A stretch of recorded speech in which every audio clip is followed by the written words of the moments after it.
Halo, Assalamualaikum sahabat semua. Masih bersama saya, Lili Sitorija. Kali ini saya ingin mendiskusikan mengenai permasalahan perilaku merokok. Mungkin saat ini perilaku merokok belum dianggap sebagai perilaku yang berbahaya atau belum dianggap sebagai perilaku yang menyimpang yang perlu diwaspadai. Jadi masyarakat kita masih menganggap bahwa perilaku merokok ini merupakan perilaku yang biasa-biasa aja.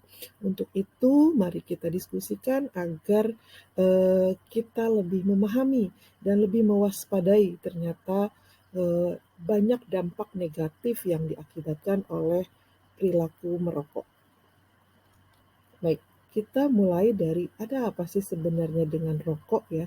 Diawali dengan fakta dan data yang ada di Indonesia.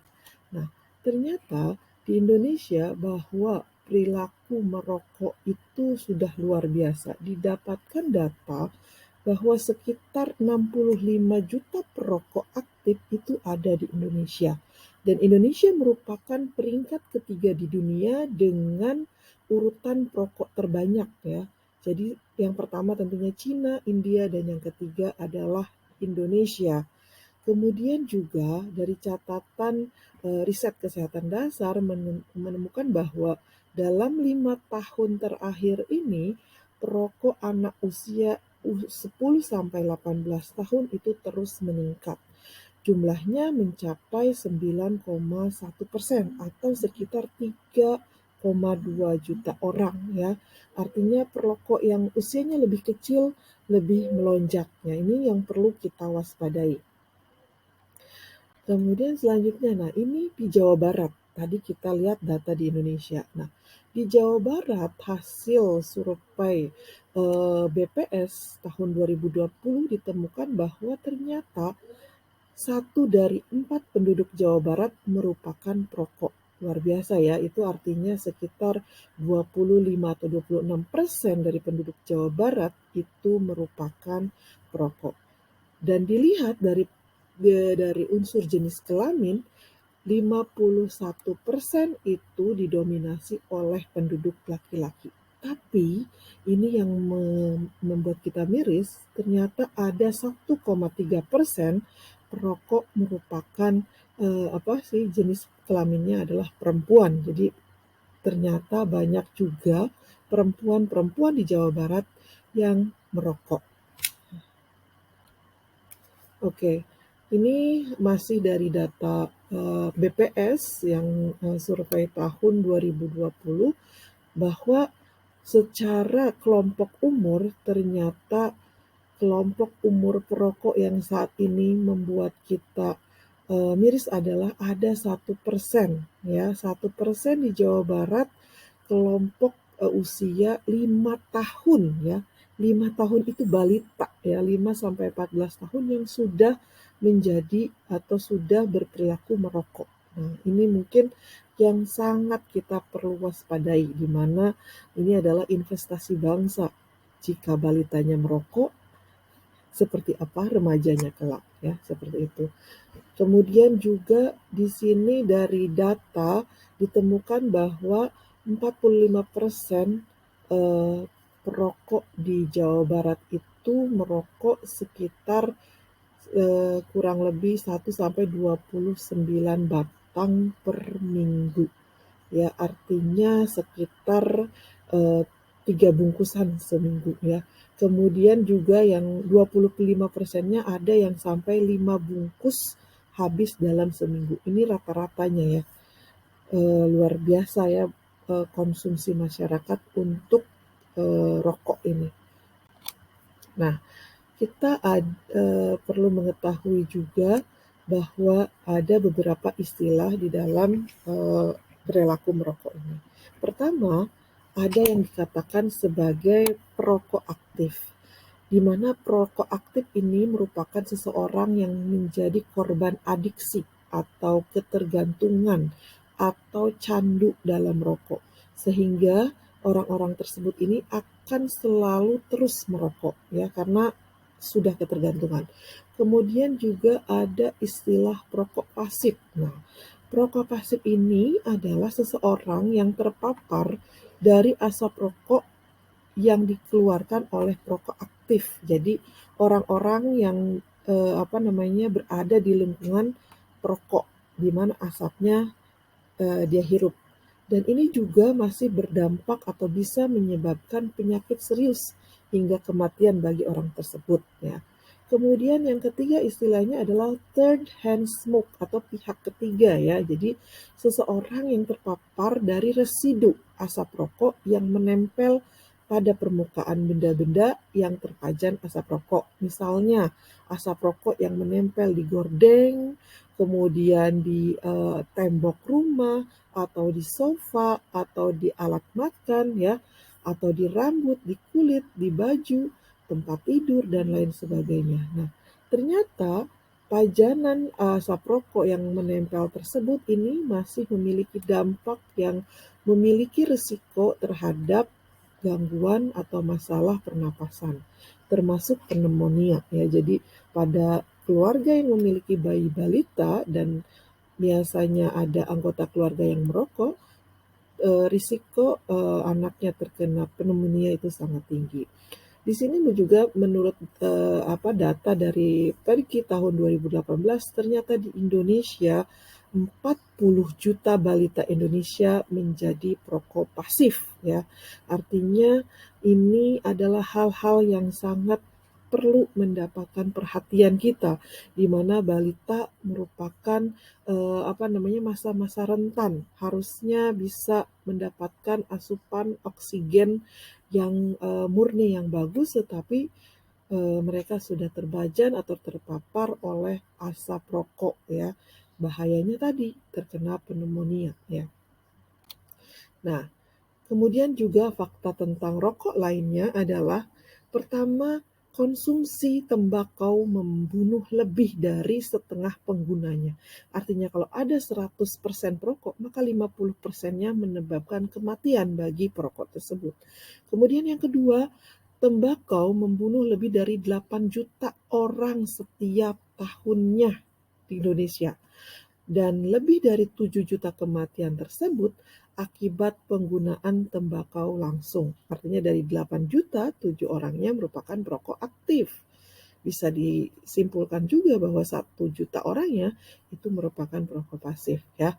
Kemudian yang keempat, 1,2 juta diantaranya non-perokok meninggal akibat terpapar asap rokok ya seperti tadi. Perokok pasif mempunyai kecenderungan atau risiko tinggi untuk berpotensi mendapatkan kematian akibat paparan atau pajanan dari bahaya rokok. Kemudian yang kelima, ternyata sekitar 80% dari 1,1 miliar perokok di dunia itu tinggal di negara berkembang yang memiliki penghasilan yang rendah dan menengah ya. Kemudian yang keenam ini nih, penyakit akibat rokok atau penyakit tidak menular adalah penyakit sebenarnya yang paling bisa dicegah.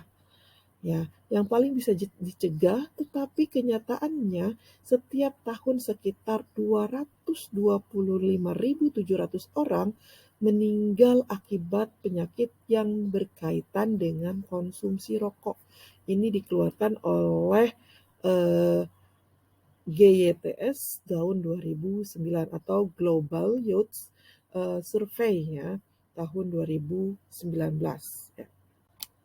Nah, kemudian ini sebenarnya apa sih yang dikandung rokok sedemikian rupa sehingga bisa menyebabkan penyakit-penyakit yang kita ketahui, penyakit yang sangat berbahaya bahkan kematian. Nah, ternyata dalam sebatang rokok itu ditemukan ada 7.000 ya, tidak main-main, ada 7.000 zat kimia berbahaya dan 69 merupakan zat karsinogenik, artinya zat yang bisa menyebabkan penyakit kanker ya. Ini menurut Surgeon 2010. Ini tentunya sudah berdasarkan dari hasil penelitian ya. Kemudian yang kedua, rokok adalah zat adiktif. Adiktif itu artinya zat yang bisa menyebabkan kecanduan, ketergantungan ya. Yang di dalamnya memang ada nikotin. Itu adalah nikotin yang menyebabkan kecanduannya. Kemudian yang ketiga, ini rokok ini perlu dikenai cukai atau rokok ini merupakan benda atau barang yang dikenai cukai menurut Undang-Undang Nomor 39 Tahun 2007. Barang yang dikenai cukai itu artinya perlu pengendalian dalam konsumsi. Artinya ada pengendaliannya berapa yang diperbolehkan dikonsumsi. Nah, seperti itu. Untuk itu kita perlu mewaspadai ya. Nah, di dalam slide sebelahnya kita lihat bahwa ada beberapa atau ada berbagai racun yang ada di dalam satu batang rokok.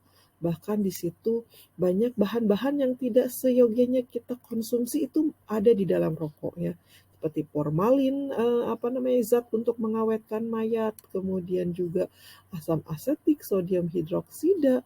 Tentunya yang paling tiga berbahaya tadi ada nikotin, ada tar dan karbon dioksida ya. Oke, ini patofisiologis bagaimana rokok menjadi bahan yang berbahaya bagi atau dikonsumsi oleh remaja kita. Ini di dalam rokok itu tadi ada zat adiktif yang namanya nikotin.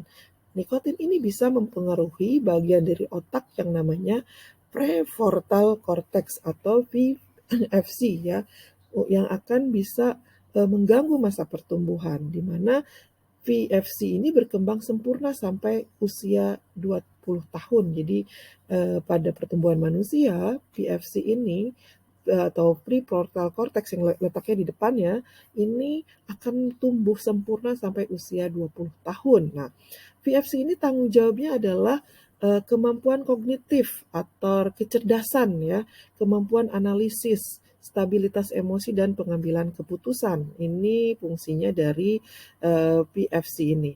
Kemudian jika kita mengkonsumsi nikotin atau jika kita merokok, maka nikotin ini bisa mempengaruhi fungsi-fungsi kognitif tadi, kecerdasan, kemudian kebijakan seseorang dalam mengambil keputusan, stabilitas emosi, ya, pengendalian emosinya tidak stabil nantinya, atau sebagai prasyarat mutlak bagi sumber daya manusia unggul. Ini akan dipertaruhkan apabila PFC ini tidak berkembang secara sempurna karena gangguan tadi nikotin ya, konsumsi nikotin.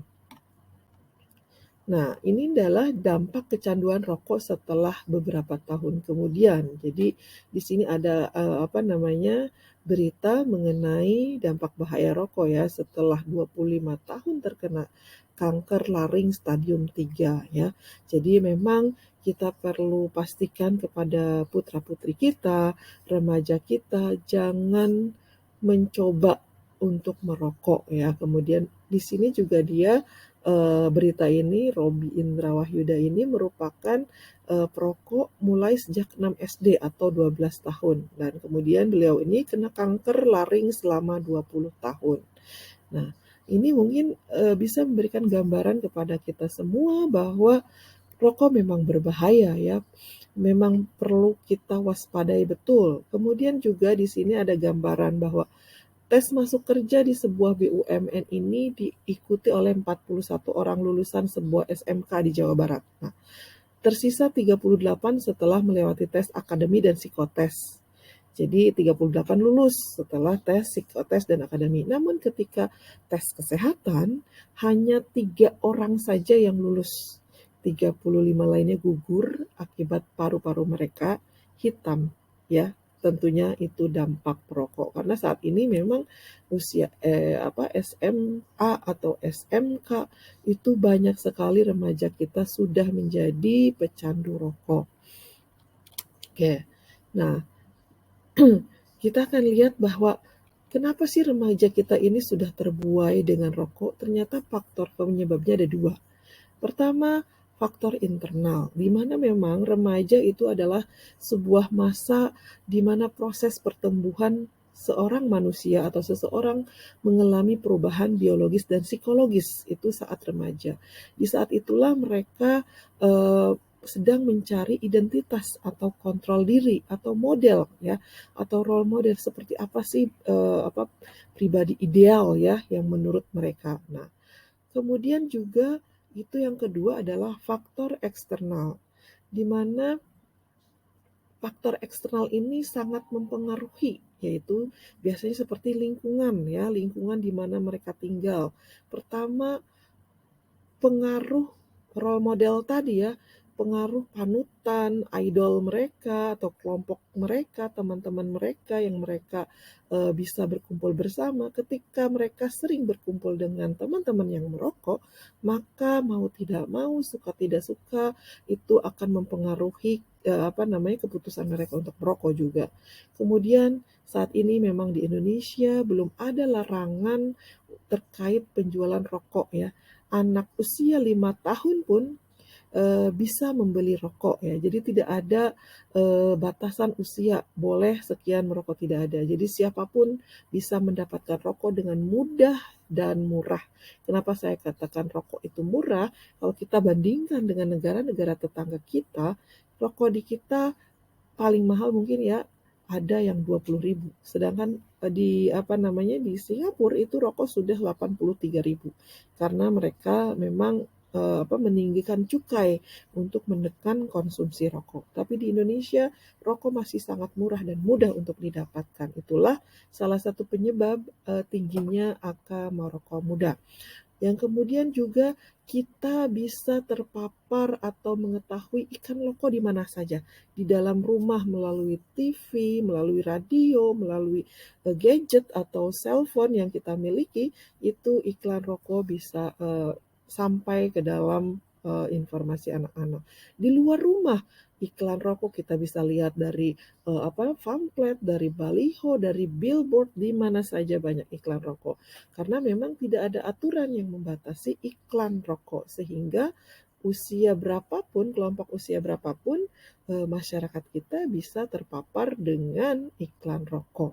Ya, seperti itu. Ini adalah hal-hal yang menyebabkan tingginya perokok di Indonesia. Dan memang secara ada data yang menyatakan bahwa perusahaan rokok itu memang menyasar atau menargetkan anak-anak muda atau remaja, sehingga diharapkan nanti akan menjadi pecandu di usia lanjutnya. Jadi akan menjadi pelanggan mereka di usianya, karena di remaja mungkin ada rokok-rokok yang gratis. Setelah kecanduan kan mereka mau tidak mau akan membelinya dan akan menjadikan pelanggan tetap bagi perusahaan rokok tersebut.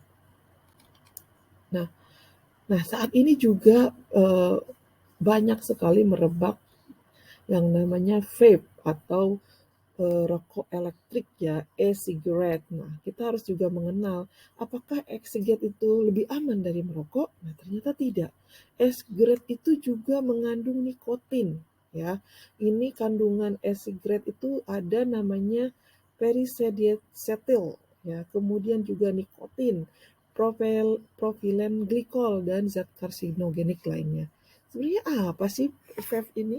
Nah, vape ini atau rokok elektrik ini adalah alat yang berfungsi seperti rokok, tetapi tidak menggunakan ataupun membakar daun tembakau, tetapi mengubah cairan menjadi uap yang diisap. Nah, umumnya vape ini atau e-cigarette ini mengandung nikotin, zat dan zat kimia lain serta perasa yang bersifat toksik atau racun.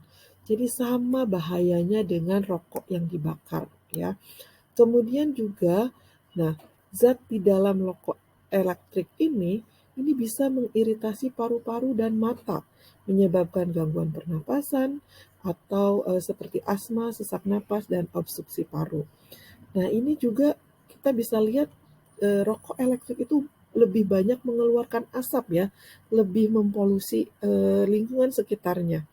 Kemudian juga nikotin di dalam uh, e-cigarette atau vape ini tetap sama, bisa menyebabkan efek ketergantungan atau kecanduan ya, yang memicu depresi, kepala pusing, gemetar, kerusakan paru-paru, dan bahkan kematian.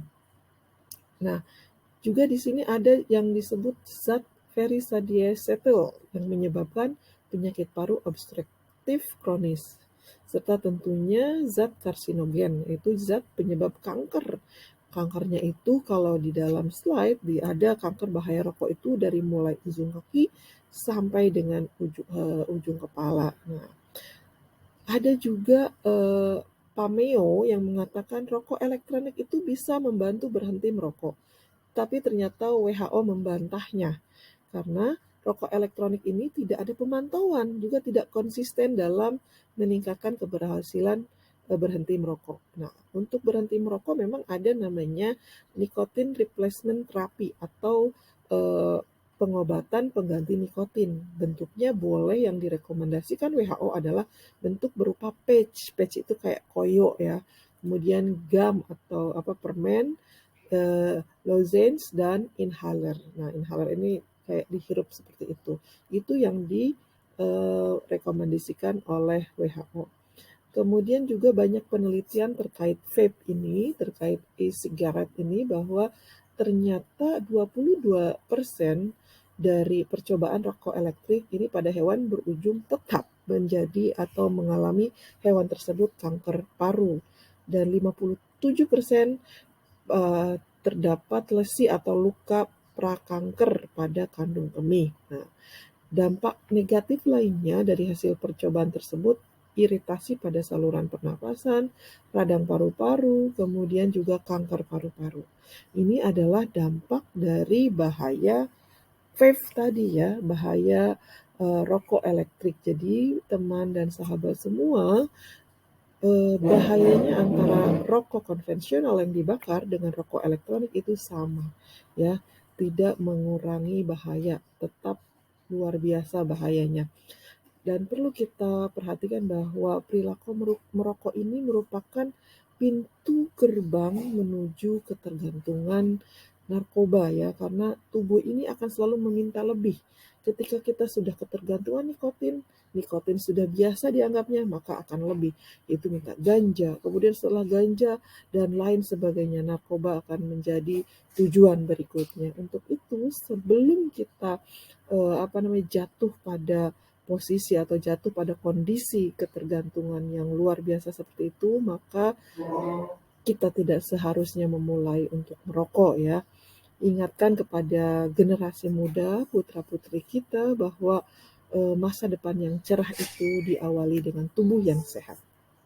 Oke, adapun di sini adalah satu upaya pemerintah dalam mengurangi bahaya rokok itu menekankan atau mengimplementasikan kawasan tanpa rokok. Nah, ini ada undang-undangnya di tahun nomor 36 tahun 2009 tentang kesehatan, di mana ada peraturan pemerintah juga yang mengatur beberapa kawasan untuk dibebaskan dari asap rokok. Jadi tidak ada asap rokok di kawasan-kawasan seperti pertama, tempat pendidikan. Wajib tempat penyelenggaraan belajar mengajar ini tidak boleh ada asap rokok, sehingga siswa-siswi kita harapannya akan terbebas dari paparan asap rokok.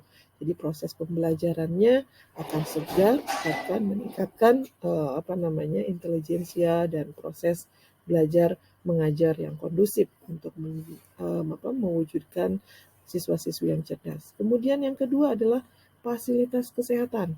Ini adalah tempat-tempat yang wajib menjadi kawasan tanpa rokok ya.